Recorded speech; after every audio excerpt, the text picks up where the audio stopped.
جايبه لكم النهارده بقى اسهل طريقه لعمل الحمام الكداب.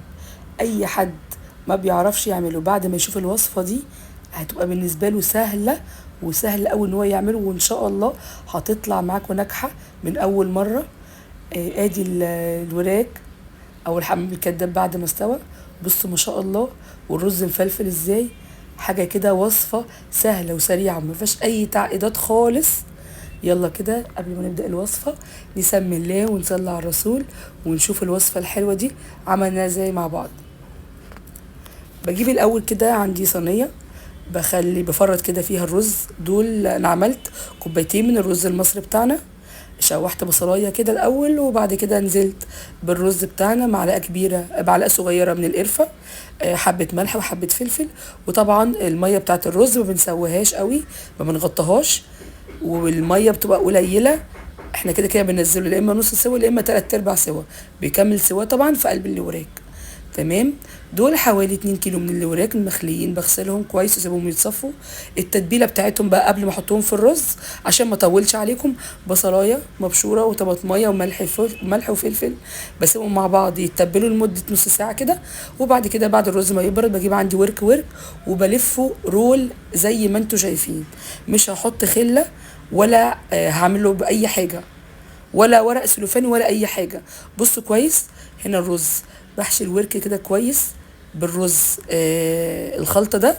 وبعد كده بلفه كويس رول، واكون كده متحكمه كده فيه. وطبعا ما بكترش عشان شكل الورك ما يبقاش يعني اوفر كده، يبقى مدي شكل الحمام. فانا كده كده مش هكتر، وبلفه كده رول من غير اي حاجه، ولا خله ولا اي حاجه. ونفض كده الرز اللي عليه، وبخلص الكميه بتاعتي كلها بنفس الطريقه.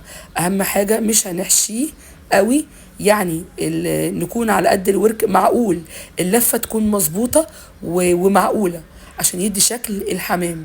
تمام. بجيب عندي هنا طبعا بخلص هنا عندي الكميه بتاعتي كلها بنفس الطريقه. بحشي الورك كده كويس من تحت، بدخل كده فيه الرز زي ما انتوا شايفين. تمام.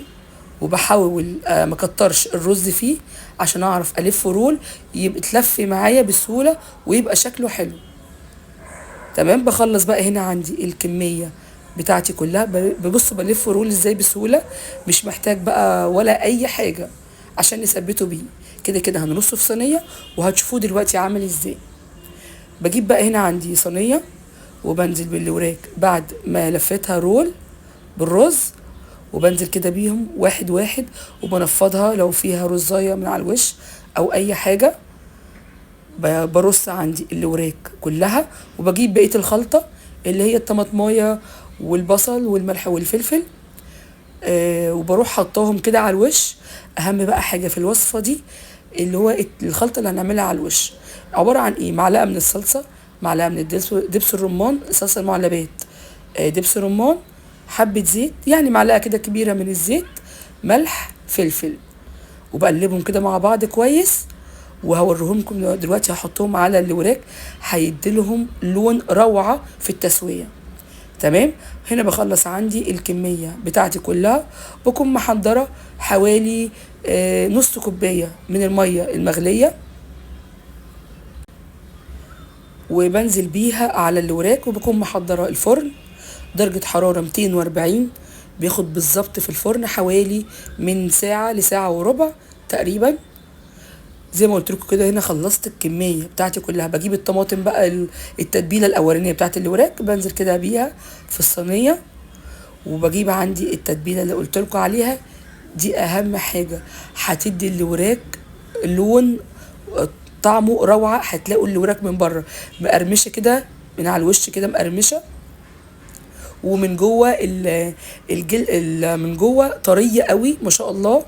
والرز طبعا هيكون مفلفل معاكم، مش محتاجين نحط ولا ورق فويل ولا اي حاجه. هندخل الصينيه زي ما هي كده. انا هوريها لكم دلوقتي. ما شاء الله حاجه سهله وسريعه. دي الوصفه دي تنفع قوي قوي في العزومات، وهتطلع معاكم ما شاء الله ناجحه من اول مره.